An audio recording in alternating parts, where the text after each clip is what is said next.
I've been needing to find a new apartment, which has not been easy with credit as bad as mine. Luckily, I found cosigning.com. They connected me with a cosigner who helped me get my dream apartment for me and my dog. I just paid a small fee and was able to move in fast. Get the cosigner you need for the apartment you want. Check out cosigning.com today.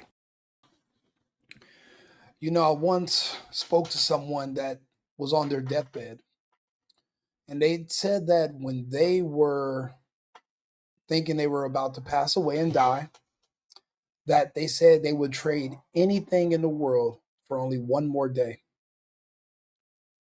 This person said that they took life for granted, and in their eyes, everything else was more important.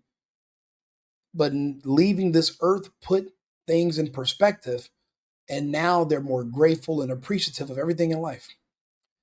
Everybody I'm looking at is very ungrateful about this ceasefire taking place in the Gaza Strip. Trump magically was able to broker a ceasefire, and luckily today Hamas relieved the last remaining living Israeli hostages. But yet I'm looking in American media, and instead of everybody on the left and the right and all the Free Palestine protesters screaming, "Thank you, Donald Trump," I'm seeing criticism leveraged against him yet and still. A friend of mine that's Palestinian, we spoke yesterday, and he was like, well, is Palestine free? And I'm looking at him like, do you understand that Donald Trump is not the president of Palestine? He doesn't owe those people anything. He doesn't owe you anything. You're actually Palestinian, but you live in the United States. You owe your people everything.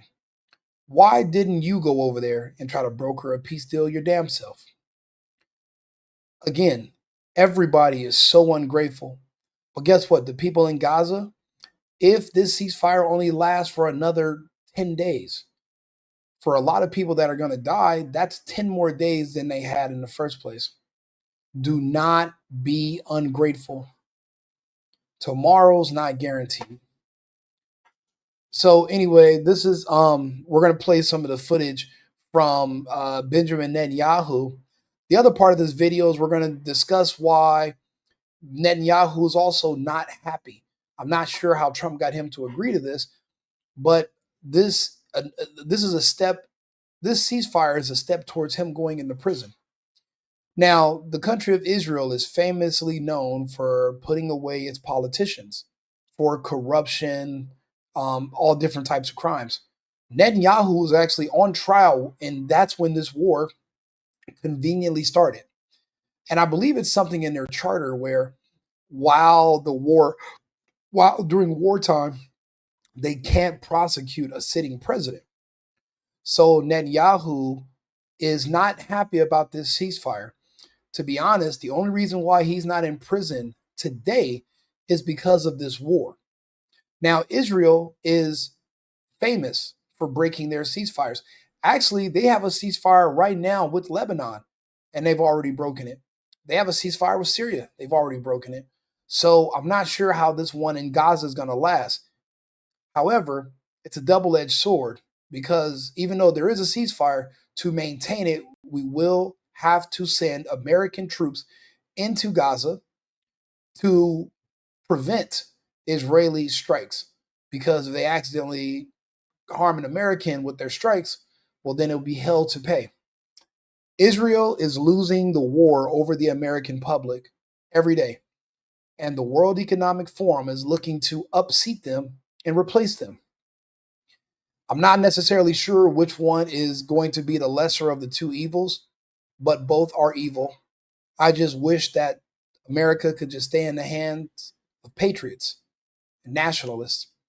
But unfortunately, the globalist Zionists or the globalist World Economic Forum have way too much influence, and they are coming for our country.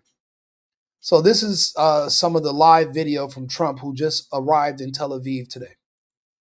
היו רגעים שחשבתי, כך אומר ויטקוף, שעליכם להתגמש יותר, אבל האמת היא שכעת, במבט לאחור, אני חושב שלא היינו מגיעים לנקודה הזו, אם ראש הממשלה נתניהו that would have been lost without your leadership. And as our sages teach, whoever saves one life, it is as though he has saved an entire world. You have proven that true peace is achieved through strength, and that only those who are prepared to use force in the present can prevent the need to use it in the future. Mr.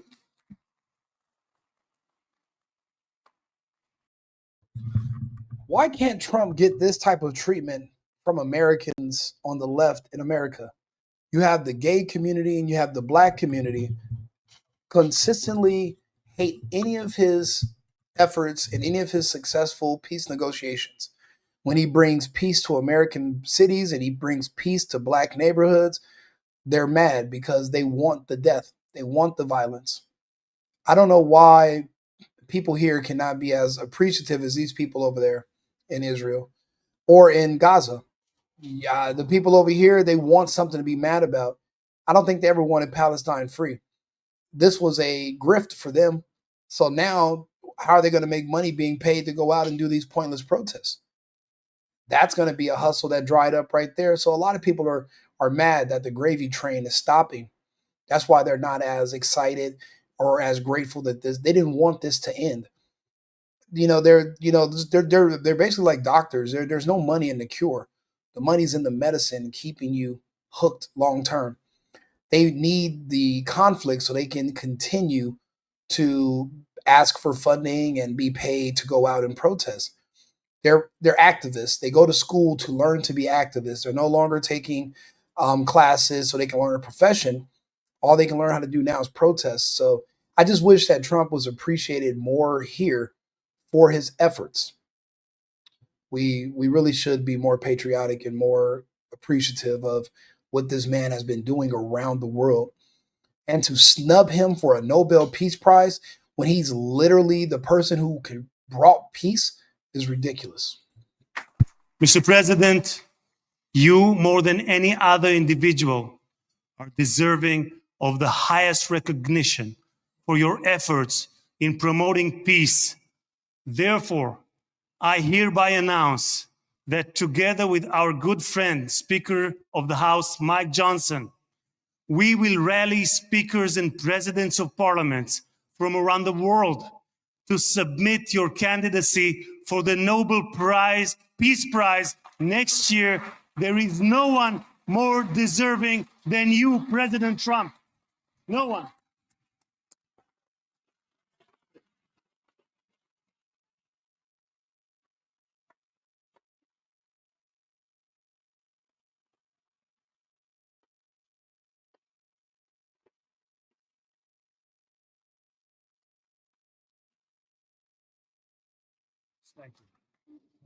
אדוני הנשיא, אנחנו ניצבים בפני ההיסטוריה ברגע נשגב שיחקק לדורות.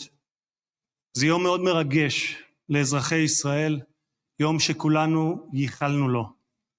בספר ירמיהו משיב השם לרחל המבכה את בניה.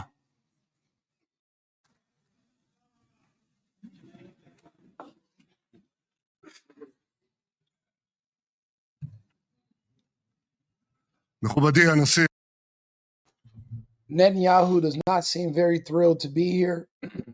I'm sure he's going to find a way to sabotage this peace deal to keep himself out of prison. However, there's so many different forces, including the World Economic Forum, that are pushing for this ceasefire because they know this is going to be the only way to remove and replace Benjamin Netanyahu Bibi once and for all. הרצוג ורעייתו מיכל, מכובדיי הרבים, ובראשם, recognize Jerusalem as our capital and move the embassy here. Thank you, President Trump, for that.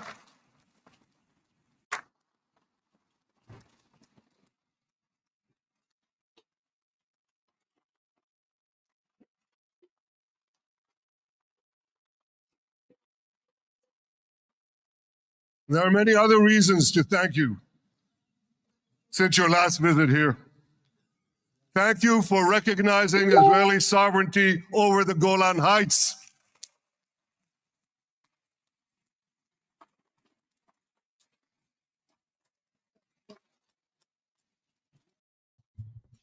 that's also a problem because the United States, along with the UK, Canada, and the other Western G7 countries, will also be now recognizing a separate Palestinian state. So, yeah, you got the Golan Heights, but with the Palestinians having statehood, you will have to abide by international laws when it comes to them, and then they can actually bring defense in from the UN to help defend them.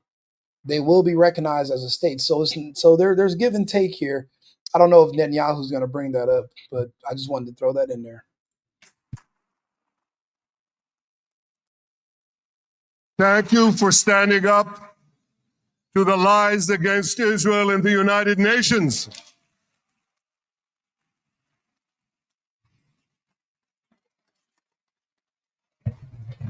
No one's lying on you, Zionists. Thank you for recognizing in your 2020 peace plan our rights in Judea and Samaria, the ancestral homeland of the Jewish people.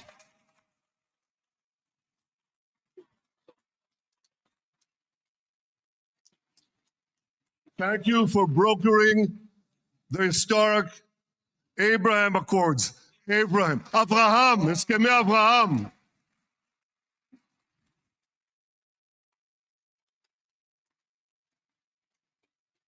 Thank you for withdrawing from the disastrous Iran nuclear deal.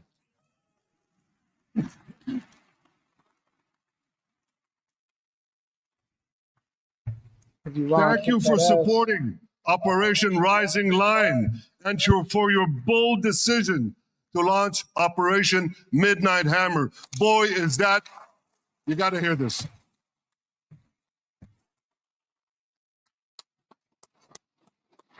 This is the most fitting name ever named for a military operation, because a little after midnight, you really hammered them. Oh, yeah.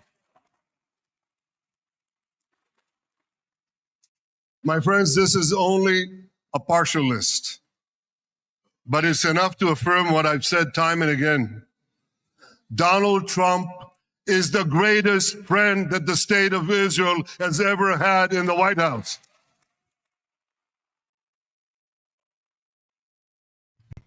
Not even Trump believes that. This is lip service, and Trump doesn't trust Netanyahu. Trump knows Netanyahu's a snake. And they say this about all the presidents. They say this about everybody. They're professional scammers. No American president has ever done more for Israel. And as I said in Washington, it ain't even close. It's really not a match. Mr. President, today we welcome you here to thank you for your pivotal leadership in putting forward a proposal that got the backing of almost the entire world. A proposal that brings all our hostages home.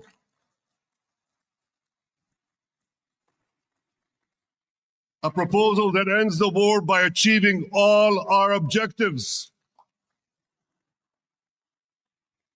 A proposal that opens the door to an historic expansion of peace in our region and beyond our region. Mr. President, you are committed to this peace. I am committed to this peace. And together, Mr. President, we will achieve this peace. We've done it before. We've done it before in the Abraham Accords, and we'll do it again. Mr. President, today the Jewish calendar marks the end of 2 years of war. That war began on October 7th on the Jewish festival of Simchat Torah. You always tell me, and you tell the world, remember October 7th. Mr. President, we remember. Trump knows the truth. That's why he's looking at Netanyahu like that.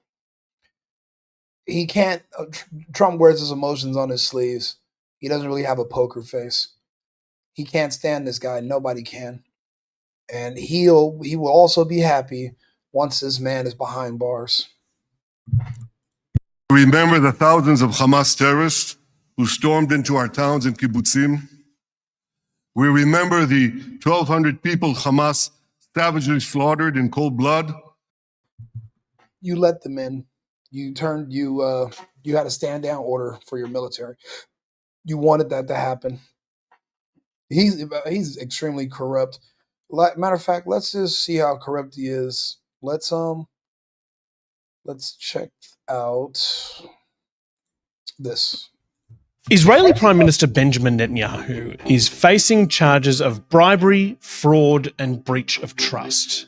And it all came about because of a garbled, barely audible voice recording taken from inside someone's pocket.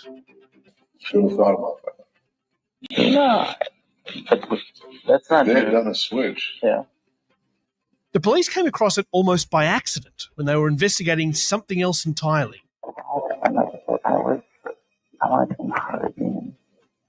The sound quality is terrible, but you can make out the voices of Netanyahu and Arnon Mozes, the publisher of one of the country's most popular newspapers.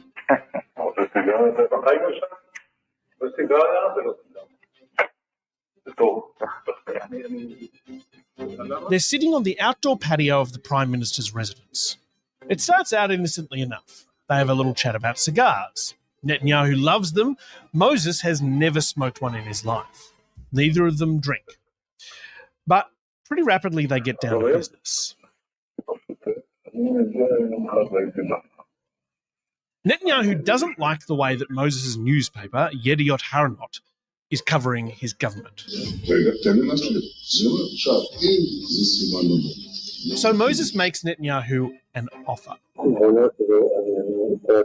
He says, I'm looking you in the eyes and telling you if we can come to an agreement on this law, I will do all I can to make sure you stay here as long as you want. Stay here, meaning stay as Prime Minister. Moses offered favourable news coverage in exchange for Netanyahu's support on a legislative change that would help his media empire. A quid pro quo. Oh, wow. I didn't know this. A quid pro quo. This sounds like what Biden did in the Ukraine, that he admitted to on video, that magically everyone pretended they had no idea. There's literally a video of him saying, I told the Ukrainians, unless they fire the prosecutor that's investigating my son and our business dealings, that they're not going to get the billions of dollars in funding. And they were like, well, you can't do that. You don't have the power. And he said, call the president. I bet you don't get the money.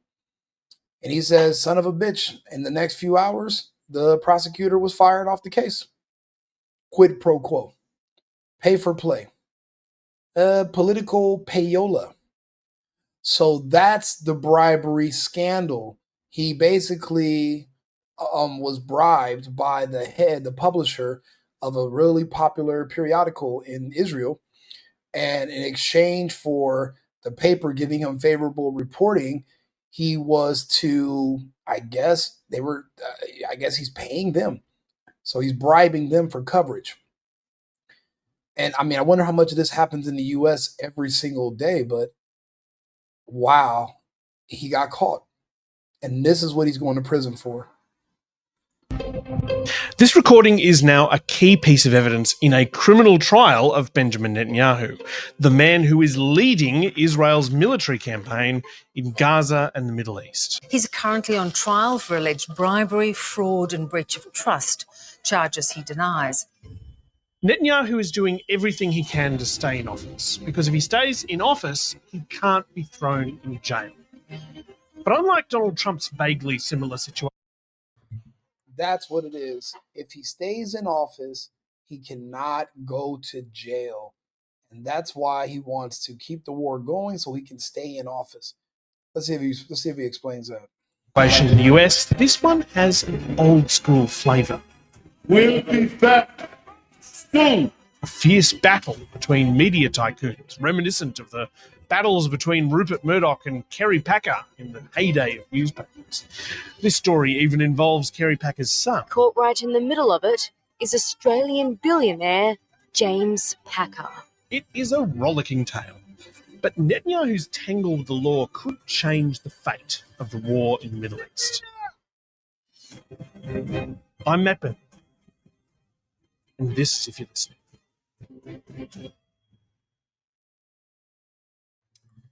So this is why Netanyahu is not necessarily too happy about this peace agreement. It puts him one step closer to a prison cell. This is what Ian Carroll said today on the Jimmy Dore show, and he also had on Judge Napolitano and our good friend, the General, and he's going to, what's his name? Scott. Yeah, he used to be a weapons inspector in the military, Scott. And let's see what they got to say. Point in time, I would whisper in his ear, Hamas won. Hamas won. They got everything they wanted. Thank you, Mr. President, on behalf of Hamas. We have special guests with us, ladies and gentlemen. Ian Carroll, citizen journalist, online educator, whose motto is follow the money, seek the truth, do your own research. That sounds very right-wing. He also hosts the online show Cancel This, and his TikTok currently boasts more than 1.8 million followers. Boy, I wonder what he's not posting over there. Please welcome back to the show, Ian Carroll. Hey, Ian, how are you? Good to see you again, Jimmy. So I'm basically not posting anything on TikTok anymore. Did they go back and take down some of your stuff? Yeah, it was right after the deal started to go through. My most recent one got taken down. I haven't posted since. I just got another strike for a Candace Owens post. So, yep, the deal went through. Basically, the Zionists now own TikTok. Surprised. We've seen it before. Yeah, TikTok's a can of worms. Not a fan. Are you looking to establish your business using an address other than your home? Wish you had a professional. So I wanted to talk to you quick. There's a peace deal. Well, there's a ceasefire deal. And here's a very quick summary.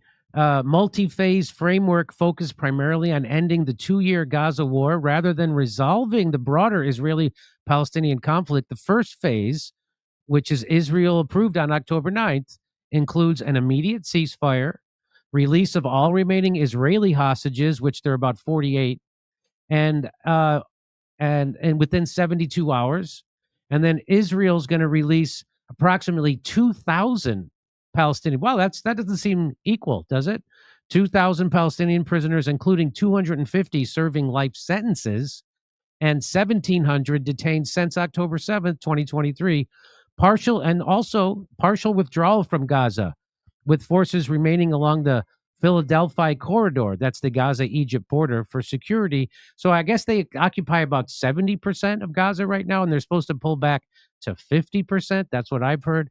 And they're going to open the Rafah crossing for humanitarian aid under international oversight. Subsequent phases, negotiations to begin post-hostage release, outline Gaza's demilitarization, transitional governance by Palestinian technocrats under the International Board of Peace, which is going to be chaired by Trump, and large-scale reconstruction funded by Gulf states and international donors. And what I just want to this is what Scott Ritter has to say about it. Because Hamas wants a Palestinian state. I mean, that's what this was all about.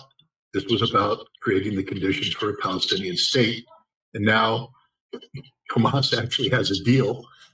Again, people need to put this in perspective. Go back to the days and weeks after October 7th, 2023, when the initial discussions were being had about a ceasefire and what Hamas's demands are. Every single demand of Hamas has been met. I mean, this is a Hamas peace treaty. Trump has packaged it up and has sold it to the Israelis, but Hamas is getting everything they asked for. So, why would Hamas do this? Because this is what they wanted all along. The idea that they're a terrorist organization that exists just to run around and blow things up and commit violence and kill Israel and all is absurd in the extreme. Hamas has been fighting for a Palestinian state, for a Palestinian homeland, and this agreement creates the opportunity for that. So that's exactly why Hamas would be willing to do all this. But at some What people don't understand about the Palestinians is that they are in a open air prison. They cannot leave. No one can go there.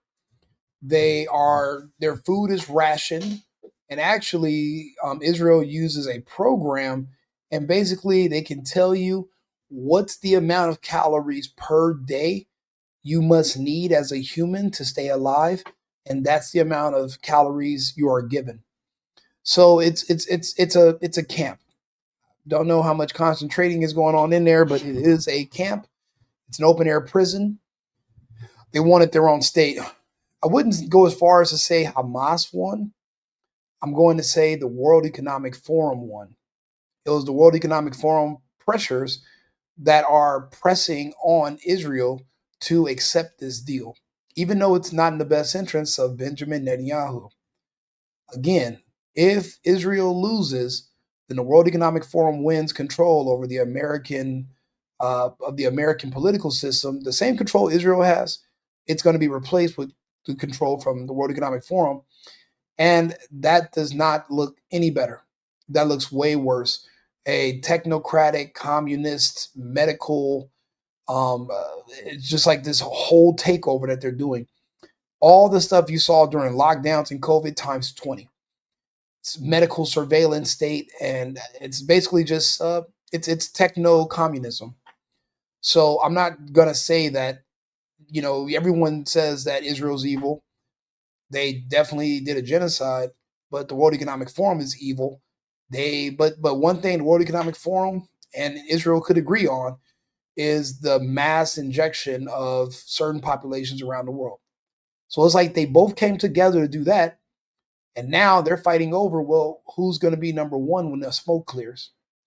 And the United States is the prize, and we're in the middle. I just hope one of these people, I hope neither one of those groups is going to say, well, if I can't have America, no one can. And then they do something drastic. But I guess we're going to have to wait and see. Point in time, I would whisper in his ear, Hamas won. Hamas won. They got everything they wanted. Thank you, Mr. President, on behalf of Hamas. Bro, you're done already? Yeah, bro. How? I hired Motion to hire AI employees. AI. So that's Scott Ritter saying Hamas actually won this war. They got everything they wanted. I think that remains to be seen. But go ahead, unpack this. We'll take it where you want, Ian. Yeah, obviously it's very fresh, and there's a lot more that we don't know than that we do know. One thing we do know is that we've seen Israel violate countless ceasefires in the past, but I'm optimistic about this one, and I'm trying to stay that way. Because Scott's right that Hamas and the Palestinians in general are getting a lot of what they want, but unfortunately it's at an extremely high toll of loss of life. You made a funny comment about the unequal number of prisoners being exchanged, and it's, when you know about how many Palestinians have been rotting away in Israeli prisons with no due process for years in some cases, it's not surprising that the deal includes the release of a whole bunch more Palestinians than Israelis. But I'm glad about hostages being exchanged in all regards and people being hopefully set free peacefully. And I noticed that the plan, they mentioned that Israel wanted there to be no big media circus around the hostage release, which makes sense because the media did not go so well for Israel the last time that we had a bunch of hostages being released. Let me say this. That seems kind of brilliant in Hamas's case, because most of those Palestinian prisoners that Israel is holding would have probably been executed by now had those hostages not been taken 2 years ago. So because Israel wanted to have more bargaining chips, they kept them alive. But if it wasn't for those hostages taken on October 7th, a lot of these Palestinians probably would have been executed immediately.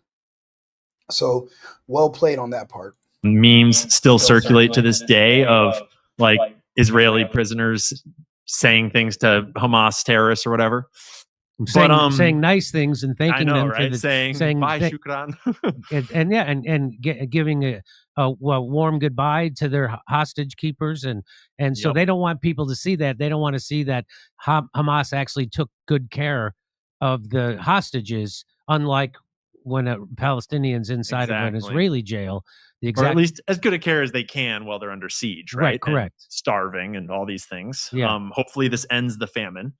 But there's all these complex layers wrapped up in this, and I think the best place for people to start to access this and look into it and research it and gain a more complex understanding of what I think is going on here is the word technocrats, because in the reporting and almost all of the reporting, you can see that they say. I was just talking about a technocratic, communistic world. And now they're talking about the Gaza strips are now going to be ran by technocrats. The whole technocrat industry is rooted in, it's a creation of the World Economic Forum. So basically the World Economic Forum is going to be coming into Gaza. I'm telling you, there is a war between the World Economic Forum and the Zionists. And the Zionists are panicking. That's why what happened to Charlie Kirk happened. That's why you see so many other things going on. They are panicking. That means they're threatened. When people start doing, erratic things and drastic, moves, that means that they're nervous. The World Economic Forum is getting closer. That the leadership of Gaza will be handed over to an interim government of technocrats. And there's a couple of, it's not entirely clear what they mean on face value, but one thing is that they're apparently like non-political. They're not partisan. They're not, they're mostly businessmen, educated people. And they're people that have interests aligned with the global banking cartel. Oh, really? Because if you look into what has been happening in the West Bank as of last year, their new government as of last March-ish is also led by technocrats. And a lot of the leadership in the West Bank right now, the word technocrats means previously worked for the World Bank, previously worked with these globalist financial. They previously worked with the globalist financial cabals. It's the World Economic Forum, the Davos Group, World Health Organization. They're making their move and they're getting closer to taking out the Zionists. And we're watching it all happen in slow motion. Everything you've seen interim has been a proxy war. I think we're going to start seeing direct attacks between the two groups coming soon. Power centers. And so that starts to it starts to explain why a deal might be being made, because the deal is logically going to benefit the banking cartel if the banking cartel is being put in power in these places. But also it starts to explain how we might be watching maximum profit being extracted from every part of this plan, because the war was extremely profitable for bankers and war profiteers the world over. And now I would expect that the reconstruction process will be milked for all that it's worth too. But that doesn't necessarily make it bad as far as I'm concerned. The stopping of the killing is great. And if, it's going to happen in a corrupt way, at least it's less killing, hopefully. But I am reticent to, jump up and down and clap and celebrate, because there's a lot we still don't know. And there's a whole lot of what looks like the same old players profiting in the same old ways, just with a new script this time.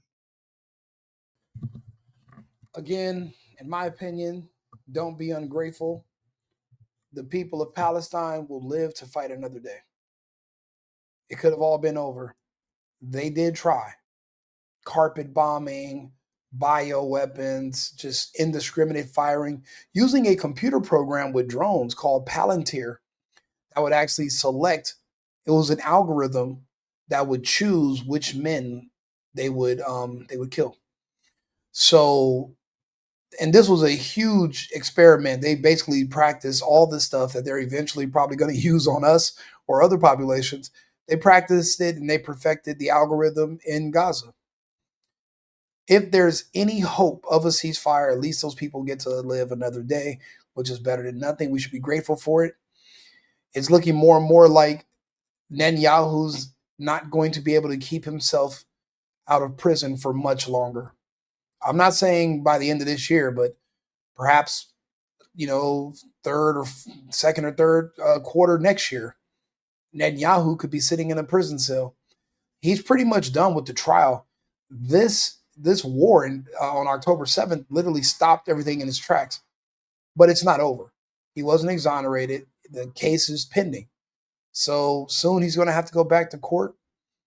And that's why he wants to keep this going. And I'm sure if he can find a way to weasel something to keep a conflict in there, he will. But if American peacekeepers are there and American troops are on the ground in Gaza, in Palestine, it's going to make it almost impossible for him to do a direct attack again against the Gaza Strip without harming Americans. And then there's going to be zero support for Israel in the United States. It's already waning now. The World Economic Forum and their campaign, Free Palestine, keeping that going all this time, it's worn down the American people, and it's made a lot of people switch sides and say, you know what? Genocide is wrong. Maybe they shouldn't be doing these things.